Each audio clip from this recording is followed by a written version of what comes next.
শুধু সপ্তাহ নয়, বছর জুড়েই পুলিশকে সেবাবান্ধব হওয়ার আহ্বান বিশিষ্টজনদের। সংস্কারমূলক ব্যবস্থা নেয়ায় কার্যক্রম অনেকটা জনবান্ধব দাবি পুলিশের। অভিনব কায়দায় রাজধানীর নিউ মার্কেটে পোস্ট অফিস থেকে এক ব্যক্তির ৫ লাখ টাকা হাতিয়ে নিল অসাধু চক্র। ধরাছোঁয়ার বাইরে অপরাধীরা। বিদেশগামী বড় ভাইকে বিমানবন্দরে বিদায় জানাতে নরসিংদী থেকে ঢাকায় এসে লাশ হলেন ছোট ভাই ও ভগ্নিপতি। ঘাতক ট্রাকের চালক ও সহকারী আটক। প্রধানমন্ত্রীর কড়া হুঁশিয়ারির পর বিভিন্ন হাসপাতালে বেড়েছে চিকিৎসক নার্সদের উপস্থিতি। সেবা নিয়ে অভিযোগের কমতি নেই রোগীদের। লোকবল সংকটের কথা বলছে কর্তৃপক্ষ। এবং খেলাপি ঋণ কমাতে ব্যাংকগুলোকে নির্দেশ কেন্দ্রীয় ব্যাংকের। লাগাম টানতে না পারলে থেকে যাবে দুর্বলতা, বলছেন বিশ্লেষকরা।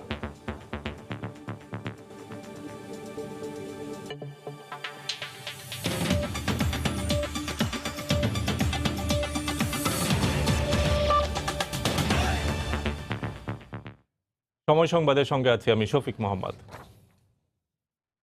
পুলিশের রুটিন ওয়ার্কগুলো জনসাধারণকে অবহিত করতে দেশ জুড়ে ঘটা করে শুরু হয়েছে পুলিশ সেবা সপ্তাহ। অথচ বছর জুড়ে পুলিশের বিরুদ্ধে সাধারণ মানুষের রয়েছে হয়রানির নানা অভিযোগ। এ অবস্থায় শুধু সপ্তাহ নয়, বছর জুড়েই পুলিশকে সেবা বান্ধব হওয়ার আহ্বান শিক্ষাবিদ ও সমাজবিজ্ঞানীদের। তবে পুলিশ কর্মকর্তার দাবি, সংস্কারমূলক ব্যবস্থা নেয়ায় তাদের কার্যক্রম এখন অনেকটাই সেবা বান্ধব। বিস্তারিত জানাচ্ছেন কমল দে। দেশের প্রতিটি পুলিশ ইউনিটে চলছে পুলিশ সেবা সপ্তাহের নানা আয়োজন। প্রতিটি থানা কম্পাউন্ড সাজানো হয়েছে বর্ণাঢ্যভাবে। বিশেষ করে জিডি এন্ট্রি, অভিযোগ দায়ের সব পুলিশের রুটিন ওয়ার্কগুলি প্রদর্শন করা হচ্ছে সেবা সপ্তাহের এই আয়োজনে। চলছে স্থানীয় বাসিন্দাদের নিয়ে পুলিশের আলোচনা সভাও। কিভাবে জিডি করতে হবে, কিভাবে অভিযোগ জানাইতে হয় এবং এই সাপোর্টটা পুলিশ কিভাবে তাকে দিবে, এটা আমরা ব্যবস্থা রাখছি। আমরা নারী শিশু বান্ধব ডেস্ক করেছি। এখানে নারী এবং শিশু নারী অফিসারের কাছে, যাতে এরা স্বতঃস্ফূর্তভাবে তাদের অভিযোগগুলো বলতে পারে। কিন্তু ঘটা করে দেশ জুড়ে পুলিশের এই আয়োজন নিয়ে রয়েছে মিশ্র প্রতিক্রিয়া। বছরের পুরোটা সময়ই পুলিশের বিরুদ্ধে থাকে নানা হয়রানির অভিযোগ। শুধু সপ্তাহ নয়, ন্যায্য সেবা জনগণের পুরো বছরের পাওয়া উচিত বলে মনে করেন সমাজবিজ্ঞানী এবং শিক্ষাবিদরা। সবাই যে পুলিশের মধ্যে খারাপ সেটা আমি বলতে চাই না, তবে ভালোর সংখ্যা খুবই কম। কেন প্রতিনিয়ত আমরা সংবাদপত্রে বা অন্যান্য মাধ্যমে যে নিউজ পাই, সেটা হচ্ছে বাই অ্যান্ড লার্জ নেগেটিভ। পুলিশের পক্ষে সামাজিক সমস্ত অন্যায় দূর করা এটা উচিত নয়, সম্ভব নয়। কারণ তাহলে সমাজ কি করবে? মানুষ ন্যায়বোধহীন মানুষ যদি হয়ে যায়, আমি যদি অবিবেচক হয়ে যাই, তো পুলিশ কাহাতক আমার বিরুদ্ধে লেগে থেকে আমাকে বিবেচনার পথে আনবে, ন্যায়ের পথে আনবে। এটা তো পুলিশের কাজ নয়। তবে পুলিশ কর্মকর্তার দাবি, সংস্কারমূলক ব্যবস্থা নেওয়ার কারণে পুলিশের কার্যক্রম বর্তমানে অনেকটা সেবা বান্ধব। আমরা সারা বছর যে কাজগুলো করছি, সেই কাজগুলা এই এক সপ্তাহে একটা কম্বাইন্ড ওয়েতে, কম্বাইন্ড একটা জায়গায়, একটা মেলার মতো করে সাধারণ মানুষকে সচেতন করে তুলছি যে এই সেবা আমরা থানা থেকে বা পুলিশ স্টেশন থেকে আমরা প্রোভাইড করছি। রোববার থেকে শুরু হওয়া দেশের প্রতিটি পুলিশ ইউনিটের এই সেবা সপ্তাহ চলবে 2রা ফেব্রুয়ারি শনিবার পর্যন্ত। কমল দে, সময় সংবাদ, চট্টগ্রাম। অভিনব কায়দায় রাজধানীর নিউ মার্কেট পোস্ট অফিস থেকে এক ব্যক্তির প্রায় ৫ লাখ টাকা হাতিয়ে নিয়েছে একটি চক্র। সিসিটিভির ফুটেজে স্পষ্ট ছবি থাকার পরও 1 মাস পেরিয়ে গেলেও এখনও ধরাছোঁয়ার বাইরে অপরাধীরা। সরেজমিনে পোস্ট অফিসে গিয়ে দেখা যায়, এমন গুরুত্বপূর্ণ একটি প্রতিষ্ঠানে নেই কোনো নিরাপত্তা ব্যবস্থা। পুলিশ বলছে, সংঘবদ্ধ একটি চক্রের এমন অপরাধের আরও তথ্য পাওয়া গেছে। তাদেরকে গ্রেফতারে চেষ্টা চলছে। রাশেদ লিমনের রিপোর্ট। সঞ্চয়পত্র কেনার উদ্দেশ্যে গত 24 ডিসেম্বর বেলা 11:30টার দিকে নিজের 4,70,000 টাকা নিয়ে নিউ মার্কেট পোস্ট অফিসে যান মোহাম্মদ সাইফুল ইসলাম। সিসিটিভির ফুটেজে দেখা যায়, সাইফুল টেবিলে টাকার প্যাকেটটি রাখার পর আগে থেকে সেখানে বসে থাকা 3 ব্যক্তি কৌশলে তাকে টাকার প্যাকেট থেকে দূরে সরিয়ে দেয়। পরে ফাইল দিয়ে প্যাকেটটি আড়াল করে রাখে। এরপর প্যাকেটটি হাতিয়ে নিয়ে 1 মুহূর্ত সময় না দিয়ে অদৃশ্য হয়ে যায় 3 জনই। নিউ মার্কেট পোস্ট অফিসে প্রতিদিনই লাখ লাখ টাকা লেনদেন হচ্ছে, কিন্তু নিরাপত্তায় নেই বাড়তি কোনো আয়োজন। নিরাপত্তার চিত্র বলতে আছে শুধু 3টি সিসি ক্যামেরা। পুলিশ আনসার তো দূরের কথা, নেই নিজস্ব কোনো নিরাপত্তা ব্যবস্থাও। আমরা তো সেই লোক চিনি না, সেই লোক তো বাইরে বসছে, বাইরে গেট, আমরা এখান থেকে কিভাবে বুঝবো যে ওই লোক কি কাজে আসছে? কিন্তু আপনার এই সিকিউরিটি নিয়ে নাজুক অবস্থা কেন? সিকিউরিটি ধরেন কর্তৃপক্ষ নিয়োগ করবে, আমরা তো বলতে পারবো না। আমরা তো চাই সিকিউরিটি দেখ, কিন্তু আমাদের কোনো অফিসে, শুধু আমাদের এখানে না, কোনো অফিসে স্পেশাল কোনো সিকিউরিটি নাই। আমার টাকা গেছে, আমার কষ্টের টাকা, আমার মতন যদি আর কোনো ভাইয়ের কোনো গ্রাহকের না হয়, আমার দাবি একটাই, সবারই হেল্প দরকার। আমি একা মানুষ, আমার এর পক্ষে সম্ভব না। এদিকে ভিডিও ফুটেজে পোস্ট অফিসের সাবেক এক কর্মচারীর সন্দেহজনক চলাফেরার কারণে তাকে গ্রেফতার করেছে পুলিশ। তার সম্পৃক্ততা থাকতে পারে বলে ধারণা তাদের। তবে সংঘবদ্ধ এই চক্রের 3 জনকে শনাক্ত করা হলেও এখনো গ্রেফতার করা সম্ভব হয়নি। ঘটনার সময় তার যে মানে কথার ল্যাঙ্গুয়েজ বা ওদের সাথে তার যে একটা সখ্যতা, এটা স্পষ্ট বোঝা যায়। এটা একটা চক্র আসলে, বাদীর টাকাটা সে রাইখা কথা বলতেছে, এটা কিন্তু একটা বিরাট বোকামি। এই সুযোগটাই এরা নেই, এরা কিন্তু ভয়ভীতিও দেখায় না, কিছুই না। অপরাধীদের দ্রুত গ্রেফতারের পাশাপাশি এ ধরনের আর্থিক প্রতিষ্ঠানের নিরাপত্তা বাড়ানোর তাগিদ ভুক্তভোগীদের। রাশেদ লিমন, সময় সংবাদ, ঢাকা। বিদেশগামী বড় ভাইকে এগিয়ে দিতে নরসিংদী থেকে ঢাকায় এসে লাশ হলেন ছোট ভাই এবং তাদের ভগ্নিপতি। মাঝরাতে রাজধানীর বিমানবন্দর সড়কে ট্রাক চাপায় নিহত হন তারা। এ ঘটনার পর ঘাতক ট্রাকটি ফুটপাতে উঠে যায়। ট্রাকের চালক এবং সহকারীকে আটক করেছে পুলিশ। তারা জানান, রাতেই আরেকটি দুর্ঘটনার পর দ্রুত গতিতে পালাতে গিয়ে ট্রাকটি দুজনকে চাপা দেয়। সৌদি আরবগামী বড় ভাই রুবেলকে এগিয়ে দেওয়ার জন্য নরসিংদী থেকে রোববার বিমানবন্দর এলাকায় একটি হোটেলে ওঠেন ছোট ভাই ডালিম ও তাদের ভগ্নিপতি মোবারক। সোমবার দুপুরে রুবেলের ফ্লাইট, তাই তাকে হোটেলে বিশ্রামে রেখে বিমানবন্দর এলাকা ঘুরে দেখতে বের হন ডালিম ও মোবারক। কিন্তু তা হলো না। বিমানবন্দরের প্রবেশ মুখে ঘাতক ট্রাক কেড়ে নিয়েছে তাদের জীবন। খবর পেয়ে হোটেল থেকে বিমানবন্দর থানায় এসে কান্নায় ভেঙে পড়েন রুবেল। মা আর সদ্য বিবাহিত বোনকে কি জবাব দেবেন তা ভেবে বাকরুদ্ধ তিনি। সৌদি আরব যাওয়ার জন্য আমি এসেছিলাম, আমার ভাই ছিল, সাথে আমার বোন জামাই ছিল।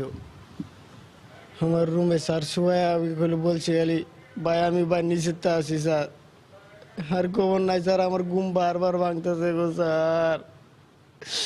আমি কেমনে হইল গো স্যার, কালকা কেমনে উরুম গো, আমি কেমনে উরুম, কালকা 2টা বাজে ফ্লাইট হবো স্যার, আমার এখানে কেমনে মন বইব গো স্যার। ওর ভাই যদি উনি গো স্যার, জয়ধরে বাবার আরেক ভাই আছে গো স্যার, ওর ভাই তো মারা যাবে গো। পুলিশ জানায়, ট্রাকটি অন্য একটি গাড়িকে ধাক্কা দেওয়ার পর দ্রুত পালাতে গিয়ে বিমানবন্দরের প্রবেশ মুখে দুজনকে চাপা দেয়। ফুটপাতে আটকে না গেলে আরো ভয়াবহ ঘটনা ঘটতে পারত বলেও জানায় পুলিশ। রাত 12:30-এর দিকে বিমানবন্দরের সংযোগ স্থলে একটা মাইক্রোকে সর্বপ্রথম এই ট্রাকটি আঘাত করে। আঘাত করার পরে পালিয়ে বেড়ানোর জন্য সে এই বাম দিকে ঢুকাই দেয়। দিকে আমাদের একটা পোস্ট ছিল, পোস্টে হিট করে এখানে আটকে যায়। তো আসার সময় এখানে দুইজন পথচারী ছিল, দুইজন পথচারীকে সে আঘাত করে এবং ওখানে তারা মারা যান। এটা তো একেবারে বিমানবন্দরের সম্মুখ প্রবেশ পথ। এখানে আমাদের 18 জন সদস্য সবসময় নিয়োজিত থাকেন। এরা কিন্তু আহত হতে পারতেন বা নিহত হতে পারতেন। এই ঘটনায় ঘাতক ট্রাকটির চালক ও হেলপারকে আটক করেছে বিমানবন্দর থানা পুলিশ। মাহমুদ রাকিব, সময় সংবাদ, ঢাকা। এদিকে রাজবাড়ীতে ট্রাক চাপায় 2 মোটরসাইকেল আরোহী নিহত হয়েছেন। গত রাতে শহরের শ্রীপুর এলাকায় এই দুর্ঘটনা হয়। পুলিশ জানায়, রাতে গোয়ালন্দ মোড় থেকে একটি মোটরসাইকেলে করে রাজবাড়ী শহরের দিকে যাচ্ছিলেন 2 আরোহী। তারা শহরের শ্রীপুর পেট্রোল পাম্পের সামনে পৌঁছলে বিপরীত দিক থেকে আসা একটি ট্রাক তাদের চাপা দেয়। এ সময় তাদের উদ্ধার করে রাজবাড়ী সদর হাসপাতালে নেওয়া হলে কর্তব্যরত চিকিৎসক দুজনকেই মৃত ঘোষণা করেন।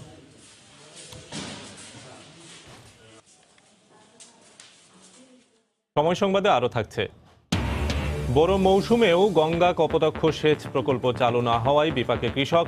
ড্রেজিং শেষ করে শিগগিরই পাম্প চালুর আশ্বাস।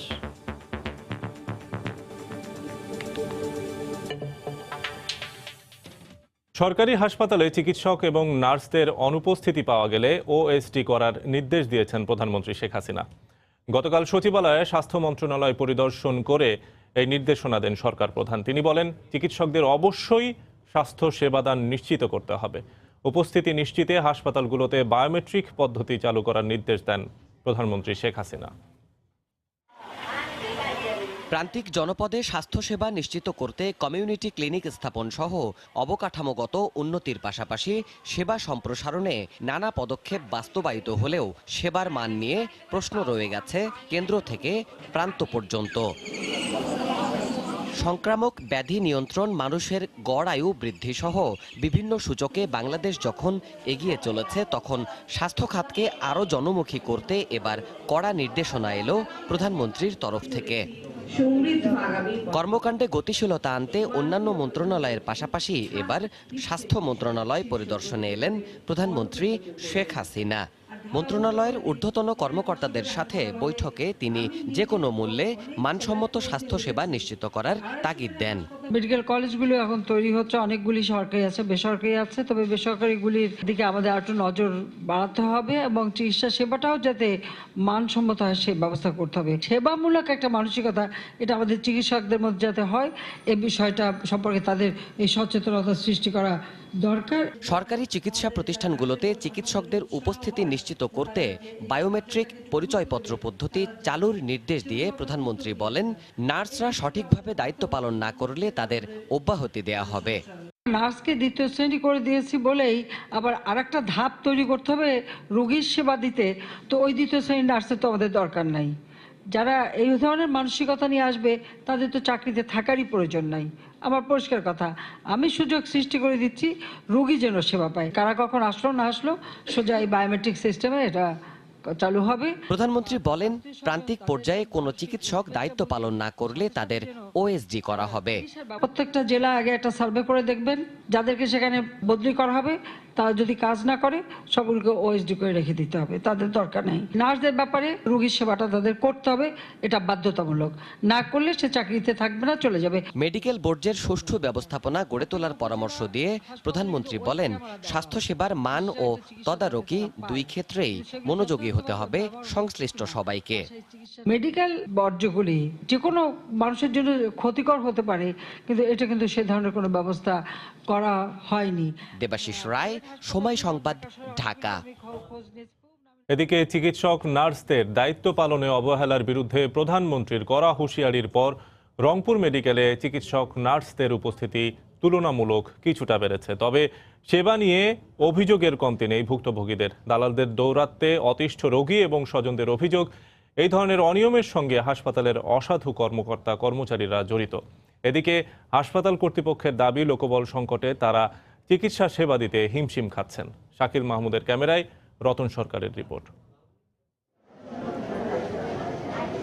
রোববার সকালে চিকিৎসক নার্সদের ডিউটি পালনের অবহেলার বিরুদ্ধে প্রধানমন্ত্রী শেখ হাসিনার কড়া হুঁশিয়ারির খবর গণমাধ্যমের কল্যাণে পৌঁছে যায় সবখানেই। বিকেল পর্যন্ত সময় সংবাদের ক্যামেরায় ধরা পড়ে তার বক্তব্যের প্রতিফলন। চিকিৎসক নার্সদের উপস্থিতি খানিকটা বেশি দেখা গেছে এদিন। সাধারণত দুপুর 1টার পর ডাক্তারদের উপস্থিত পাওয়া না গেলেও বিকেল পর্যন্ত অনেককেই হাসপাতালে ব্যস্ত দেখা গেছে। তবে সেবার মান নিয়ে রোগী আর তাদের স্বজনদের অভিযোগের শেষ নেই। একটা দিয়ে ভর্তি করাইছি, বেড পাইনি, এখনো দাঁড়িয়ে আছে। এই ওয়ার্ডটা বিশেষ করে মেডিসিন বিভাগটা আরো বড় করা দরকার আমাদের, কারণ এখানে দেখেন আমাদের পেশেন্টরা বেড পাইতেছে না ঠিকভাবে, বা অন্যান্য আনুষঙ্গিক কোনো কিছু পাইতেছে না। ডাক্তার ওই যে দিনে একবার আসে সকাল 10টার দিকে, আর আসে চলে গেল। ডাক্তার নার্সদের বাইরে হাসপাতালের কর্মচারী আর দালালদের নিয়ে অভিযোগগুলো বেশি গুরুতর। ওয়াশ টাশ করা, এগুলো বাবদ এই যে ছোট ছোট যে কর্মচারীরা, নিম্ন কর্মচারীরা পয়সা ছাড়া করে না। বেড সংখ্যা বাড়ানো দরকার, চিকিৎসকের সংখ্যা বাড়ানো দরকার। এদিকে দেশের মানুষের চিকিৎসা সেবা নিয়ে প্রধানমন্ত্রীর আন্তরিক নির্দেশনাকে স্বাগত জানিয়েছে হাসপাতাল প্রশাসন। মাননীয় প্রধানমন্ত্রী আজকে যে প্রোগ্রাম নিয়েছেন স্বাস্থ্য ব্যবস্থার জন্য আমরা সাধুবাদ জানাই। যেখানে 1000 বেডে 2500 রোগী থাকে, সেখানে অবশ্যই একটা নতুন হাসপাতাল হওয়া দরকার, লোকবল বাড়ানো দরকার। এই লোকবল বাড়লে সেবার মানও বাড়বে। নানা কারণে দারিদ্র্যপ্রবণ অঞ্চলের সরকারি এই হাসপাতালে রোগীর চাপ বেড়েছে দিনের পর দিন। 1000 শয্যার এই হাসপাতাল সামলাচ্ছে 3 গুণ রোগীর চাপ। এই বিষয়গুলো বিবেচনারও আহ্বান জানিয়েছেন সংশ্লিষ্টরা। রতন সরকার, সময় সংবাদ, রংপুর। খেলাপি ঋণ কমাতে ব্যাংকগুলোকে নির্দেশ দিয়েছে কেন্দ্রীয় ব্যাংক। আসছে মুদ্রানীতিতে এ বিষয়ে নির্দেশনা থাকবে বলে জানিয়েছেন বাংলাদেশ ব্যাংকের মুখপাত্র সিরাজুল ইসলাম। বিশ্লেষকরা বলছেন, খেলাপি ঋণের লাগাম টেনে ধরতে না পারলে আর্থিক খাতে দুর্বলতা থেকেই যাবে। সানবীর রুপলের রিপোর্ট। গেল 10 বছরে লাগামহীন ঘোড়ার মতো ছুটছে ব্যাংকের খেলাপি ঋণের পরিমাণ। 2009 থেকে 18 পর্যন্ত সময়ে 22,000 কোটি টাকার খেলাপি ঋণ ছুঁয়েছে লাখ কোটি টাকার ঘরে। হলমার্ক, বিসমিল্লাহ গ্রুপের মতো একের পর এক ঋণ কেলেঙ্কারির তথ্য ফাঁসে আর্থিক খাতে দাগ লেগেছে। রাঘব বোয়ালদের দৌরাত্ম্যে যেমন কলঙ্ক লেগেছে ব্যাংক ব্যবস্থায়, তেমনি বিব্রত করেছে সরকারকে। তবে এবার নড়ে চড়ে বসেছে সরকার। নতুন মন্ত্রী পরিষদ গঠনের পর প্রথম দিনেই খেলাপি ঋণ আদায়ে কঠোর অবস্থান নেয়ার ঘোষণা দেন অর্থমন্ত্রী। আমাদের আর্থিক খাত নিয়ে আমরা কাজ করব। সংস্কার যদি আমরা না করি তাহলে আমরা আগের জায়গায় আটকে পড়ে যাব। একই সুর কেন্দ্রীয় ব্যাংকেরও। এরই মধ্যে খেলাপি ঋণ আদায়ে ব্যাংকগুলোকে নির্দেশ দিয়েছে বাংলাদেশ ব্যাংক। আসছে মুদ্রানীতিতেও থাকবে নির্দেশনা। প্রত্যেকটা ব্যাংকের কিন্তু এই যে কড়া নির্দেশনা থাকবে যে তারা তাদের পলিসি নিয়ে বাংলাদেশ ব্যাংকের যে ক্রেডিট পলিসি আছে, রিকভারির ক্ষেত্রে তারা যে সমস্ত উদ্যোগ নেবে সব কিছু মিলে তাদের ক্লাসিফিকেশন যাতে নিচে নামিয়ে আনা যায়।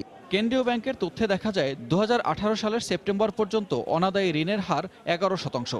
সর্বোচ্চ অনাদায়ী বেসিক ব্যাংকের। ব্যাংকটির 60% ঋণই খেলাপের খাতায়। তবে কেন্দ্রীয় ব্যাংকের মুখপাত্র জানান, ডিসেম্বরের হিসেব হাতে পেলে এই হার কিছুটা কমতে পারে। তারা চেষ্টা করছে যে রিশিডিউলিং করছে, রিঅ্যাডজাস্টমেন্ট করছে, সুদ মৌকুব করছে। গত সেপ্টেম্বর কোয়ার্টারে যেটা বাড়ার একটা কারণ ছিল যে ওইখানে দেখা গেছে যে তারা ওই পিরিয়ডটা লোন ডিসবার্সমেন্ট একটু কম ছিল। রাজনৈতিক সদিচ্ছাই পারে সকল প্রভাবের ঊর্ধ্বে উঠে খেলাপি ঋণ নিয়ন্ত্রণ করতে, এমনটাই বলছেন বিশ্লেষকরা। সেন্ট্রাল ব্যাংকের সেরকম ইন্ডিপেন্ডেন্ট রোল নেই, আর দ্বিতীয় হচ্ছে যে আইনি কাঠামোর মধ্যে প্রচুর ফাঁকফোকর রয়ে গেছে। আমি মনে করি যে প্রাতিষ্ঠানিক উন্নয়ন যেরকম দরকার, যে লুপহোলসগুলোকে বন্ধ করা, দক্ষতা বৃদ্ধি করা, পাশাপাশি রাজনৈতিক প্রভাবমুক্ত হয়েও এই ধরনের ঋণ খেলাপির যে কালচারটা, এটাকে অ্যাড্রেস করা খুবই জরুরি। প্রয়োজনে আইন পরিবর্তন করে কঠোরভাবে আইন প্রয়োগেরও পরামর্শ বিশ্লেষকদের। সানবীর রুপল, সময় সংবাদ, ঢাকা। শেরেবাংলা নগরেই ঢাকা আন্তর্জাতিক বাণিজ্য মেলা স্থায়ীভাবে রাখার সিদ্ধান্তকে স্বাগত জানিয়েছেন মেলায় অংশ নেয়া ব্যবসায়ী ও উদ্যোক্তারা। তবে দর্শনার্থী এবং ক্রেতাদের মাঝে এ নিয়ে মিশ্র প্রতিক্রিয়া রয়েছে। আগামীতে এখানে মেলা আয়োজনে আশেপাশের সড়কে বিশৃঙ্খলা রোধ এবং পণ্যের মান এবং পরিবেশ উন্নয়নে কার্যকর ব্যবস্থা নেওয়ার দাবি তাদের। মেলা ঘুরে এসে রিপোর্ট করেছেন হাসান সাফায়াত। ঢাকা আন্তর্জাতিক বাণিজ্য মেলা একই স্থানে দেশি বিদেশি বহুমাত্রিক পণ্য প্রদর্শন ও কেনাবেচার সবচেয়ে বড় আয়োজন।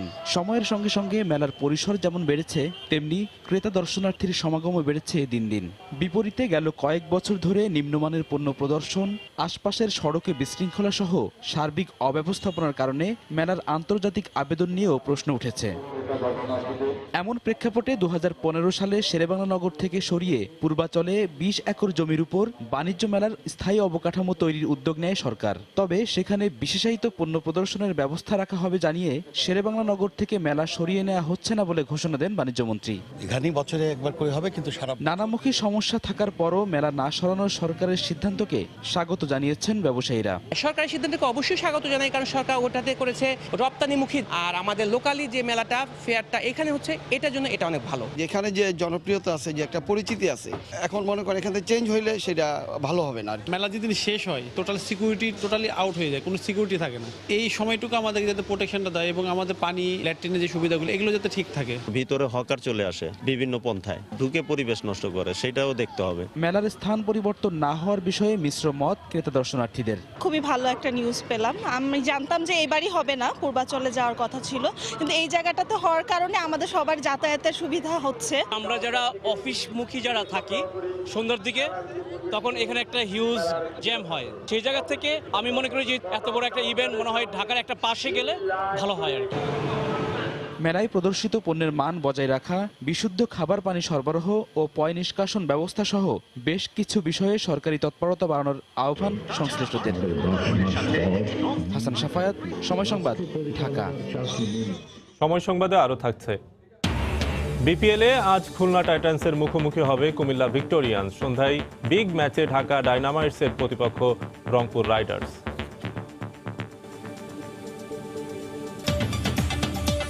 নারায়ণগঞ্জে পূর্বশত্রুতার জেরে এক যুবককে কুপিয়ে হত্যা করেছে দুর্বৃত্তরা।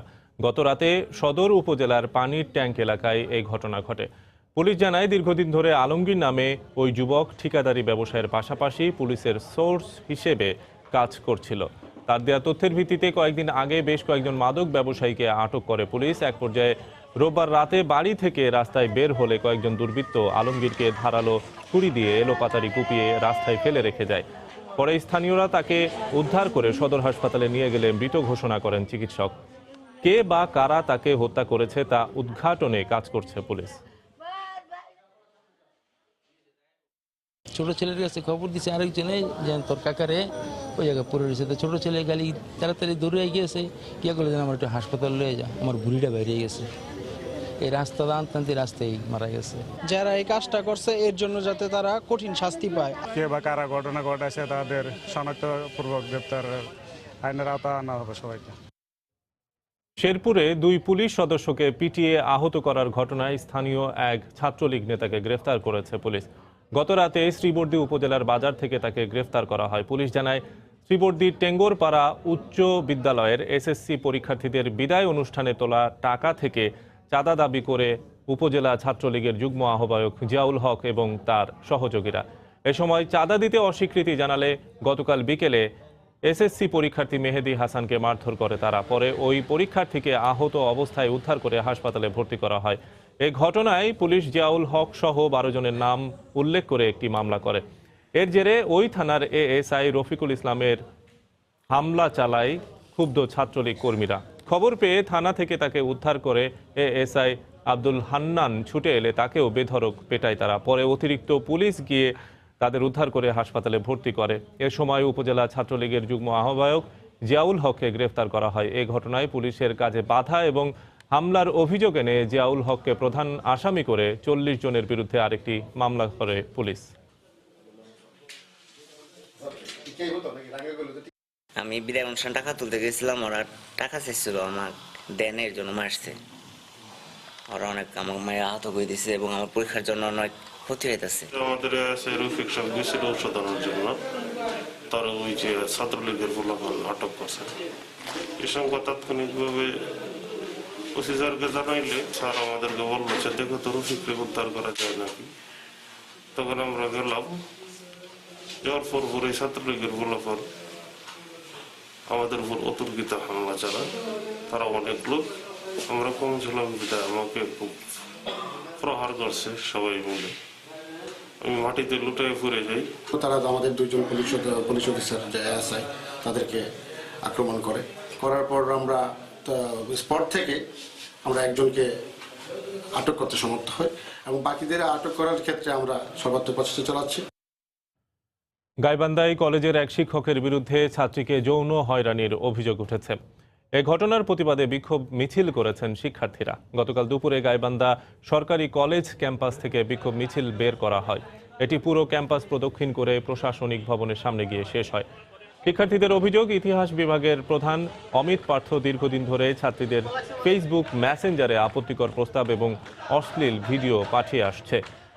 শনিবার ভুক্তভোগী 5 ছাত্রী যৌন হয়রানির অভিযোগের বিষয়টি লিখিতভাবে অধ্যক্ষকে জানান। বিষয়টি জানতে পেরে ব্যক্তিগত কারণ দেখিয়ে 4 দিনের ছুটি নেন অভিযুক্ত শিক্ষক অমিত পার্থ। ঘটনা তদন্ত করে প্রয়োজনীয় ব্যবস্থা নেওয়া হবে বলে জানিয়েছেন অধ্যক্ষ।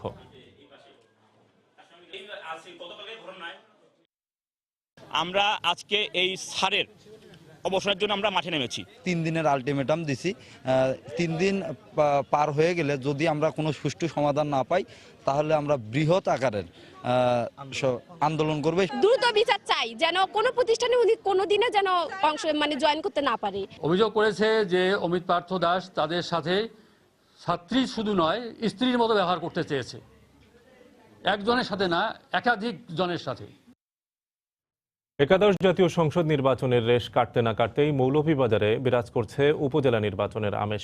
7টি উপজেলা নিয়ে গঠিত জেলার সর্বত্র বইছে উৎসবের আমেজ। সম্ভাব্য প্রার্থীরা যেমন দৌড়ঝাঁপ শুরু করেছেন, তেমনি নানা হিসেব নিকেশে ব্যস্ত ভোটাররা। সৎ, যোগ্য ও জনবান্ধব ব্যক্তিকে চেয়ারম্যান প্রার্থী হিসেবে দেখতে চান তারা।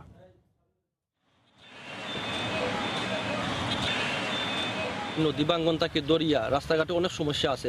এই সমস্যাগুলো সমাধানের দিকে যে আমরা কাজ করব, আমি একজনে অন্ততকে তারে ভোট দেব। শ্রমিকদের নিয়ে কাজ করবেন, তাদের প্রতিশ্রুতি দিবেন এবং তাদের জীবনমান উন্নয়নে কাজ করবেন, আমরা আসলে তাদেরকেই ভোট দেব। আমি একজন কৃষক, আমাদের কৃষি উন্নয়নে যে ব্যক্তি আগ্রহী থাকে সেরে আমরা ভোট দেব।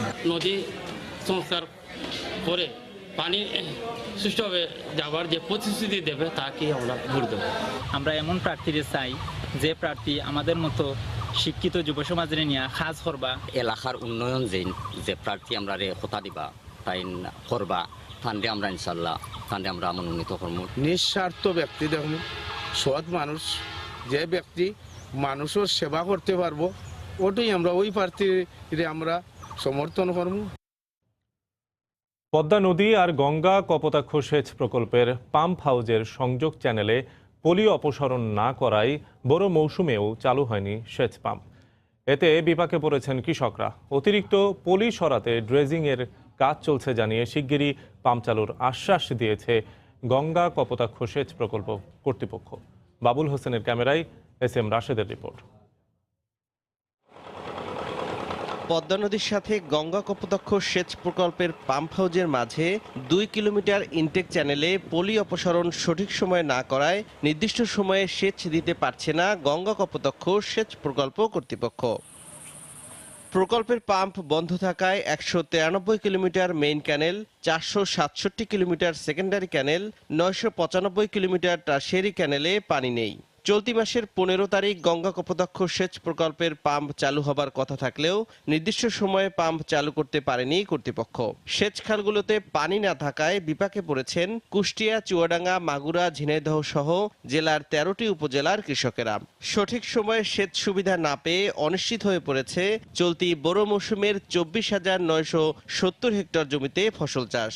পানির অভাবে আমাদের ফসল সবই নষ্ট হয়ে যাচ্ছে, রোদিয়াতে আয় হয়ে যাচ্ছে, বোরিংয়ে পানির কোনো ব্যবস্থা হচ্ছে না। 2 একের ভিতরে যদি পানি না পাওয়া যায় তাহলে এই পেঁয়াজগুলো মাটি সমান ধরে যাবে। আপাতত কেনালে পানির দরকার, যে কেনালে পানি দিলে পরে আমরা এই কেনালটা আপাতত সেকেও এই ফসলগুলো বাঁচাতে পারি। আমরা যে বোরিং দিয়ে পানি তুলবো তাও উঠছে না, বহু চেষ্টা করছি তাও কোনো কাজ হচ্ছে না। ইনটেক চ্যানেলের খনন কাজ শেষ হলেই সেচ পাম্প চালুর আশ্বাস দেন গঙ্গা কপোতাক্ষ সেচ প্রকল্পের পরিচালক। পদ্মা নদীর সাথে পাম্পের যে ইনটেক চ্যানেল রয়েছে, এবছর ইনটেক চ্যানেলে বেশি পরিমাণ পলি পড়ায় ড্রেজিং কার্যক্রম কিছুটা বিলম্বিত হয়েছে।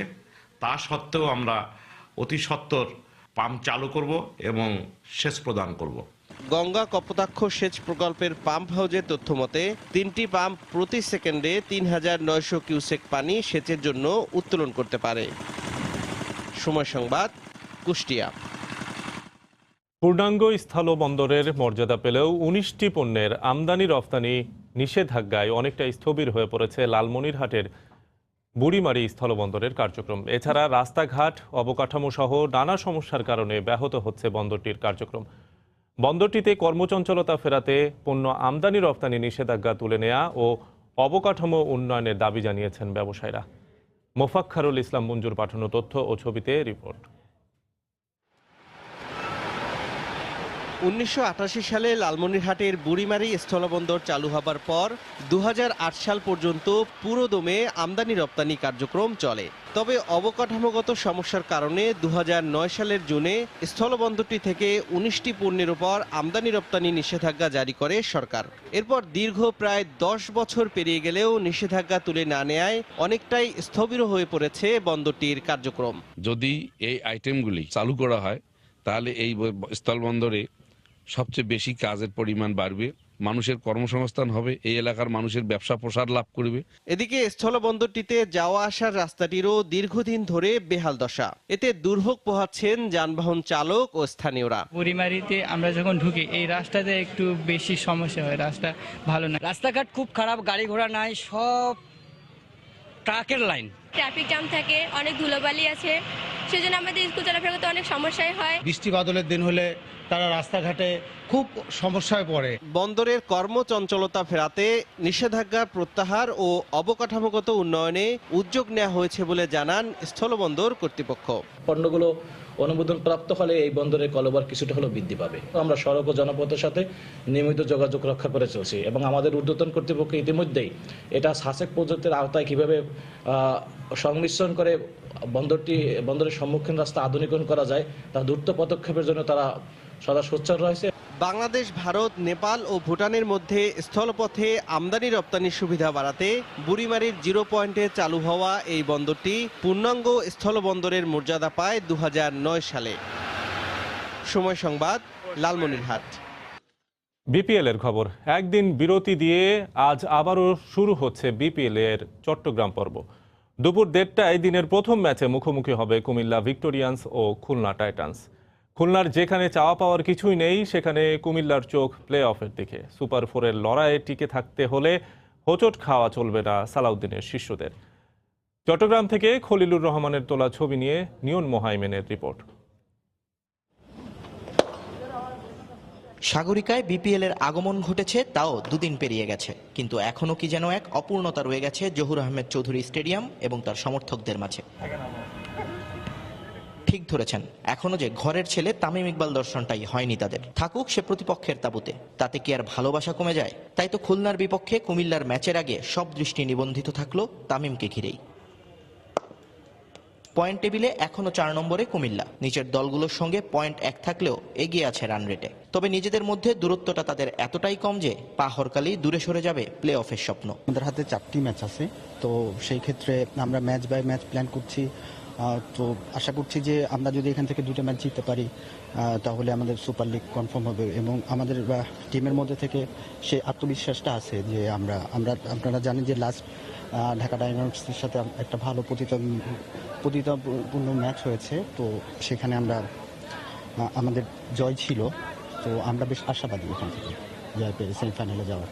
শুরুটা মিশ্র হলেও ধীরে ধীরে ছন্দে ফিরেছে ভিক্টোরিয়ানরা। ইনজুরি কাটিয়ে ফিরেছেন ক্যারিবীয় তারকা এভিন লুইসও। খুলনার বিপক্ষে তাই জমজমাট ম্যাচই আশা করছেন ভিক্টোরিয়ান্স কোচ। এখানে উইকেটে অনেক রান হচ্ছে, তো আমার মনে হয় যে এভিন লুইস এখানে একটা ভালো রোল প্লে করতে পারবে টিমের জন্য, তো আমরা আশাবাদী সে এখানে ভালো কিছু করবে। এদিকে টুর্নামেন্ট থেকে ছিটকে গেছে খুলনা, কিছুই আর পাওয়ার নেই তাদের। শুরুর ভুলগুলোই মূলত কাল হয়ে গেছে জয়াবর্ধনের শিষ্যদের জন্য, আর টুকটাক ইনজুরি তো ছিলই।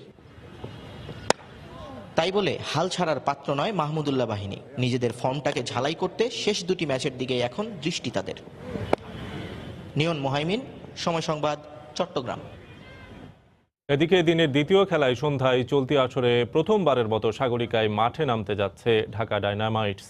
চট্টগ্রাম পর্বের হাই ভোল্টেজ ম্যাচে তাদের প্রতিপক্ষ রংপুর রাইডার্স। টুর্নামেন্টে শুরুর ছন্দ হারিয়ে এখন কিছুটা ব্যাকফুটে সাকিব রাসেলরা। বন্দরনগরী থেকে জয়ের ধারায় ফিরতে চান তারা।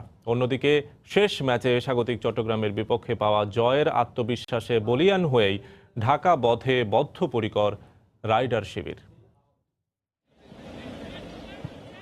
দুপুর 1টায় জহুর আহমেদ চৌধুরী স্টেডিয়ামে আসবে রংপুর রাইডার্স। অপেক্ষা তাই ঢাকা থেকে আসা এক ঝাঁক সাংবাদিকদের। তবে সবাইকে অবাক করে দিয়ে দুপুর 12:30টায় আচমকা ঝড়ের মতো সাগরিকায় হাজির ঢাকা ডায়নামাইটস। সময় ক্ষেপণ না করে দলবল নিয়ে একেবারে অনুশীলনে নেমে পড়লেন সাকিব আল হাসান। আর এ ফাঁকে সহকারী কোচ তালহা জুবায়েরকে নিয়ে সেন্টার উইকেটে চলে গেলেন ডায়নামাইট বস খালেদ মাহমুদ সুজন। কিউরেটর জাহিদ রেজা বাবুর কাছ থেকেই জেনে নিলেন উইকেটের হাল হকিকত।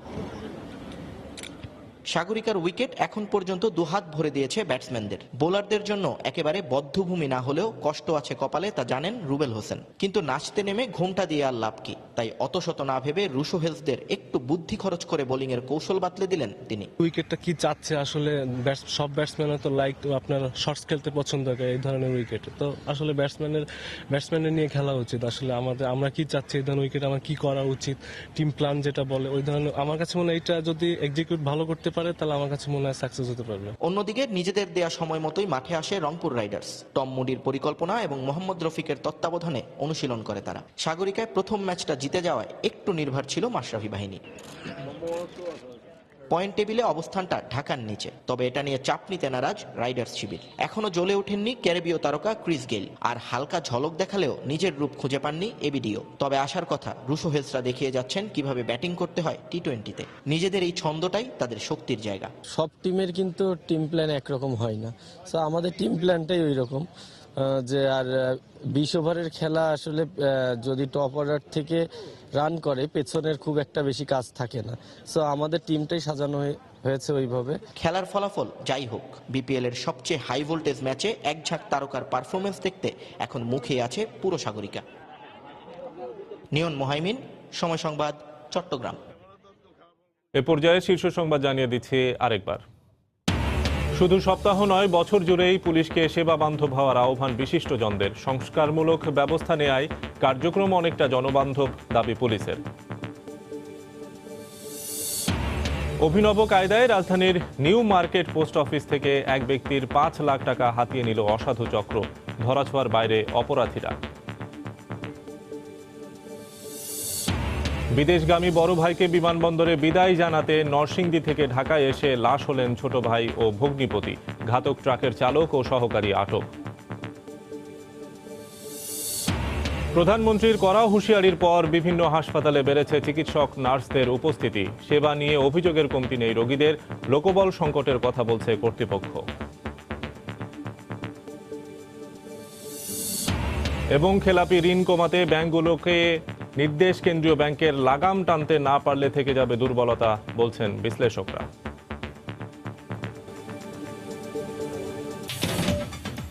এই ছিল এখনকার মতো। যে কোনো খবর পেতে ভিজিট করুন সময়নিউজ.tv। আপনার মোবাইলে সময় সংবাদ দেখতে ও সব খবর পেতে ডাউনলোড করুন সময় অ্যাপ। এছাড়া এই মাত্র পাওয়া খবর আপনার মোবাইলে পেতে SMS করুন *BN লিখে পাঠিয়ে দিন 16242 নম্বরে। সঙ্গে থাকুন সময়।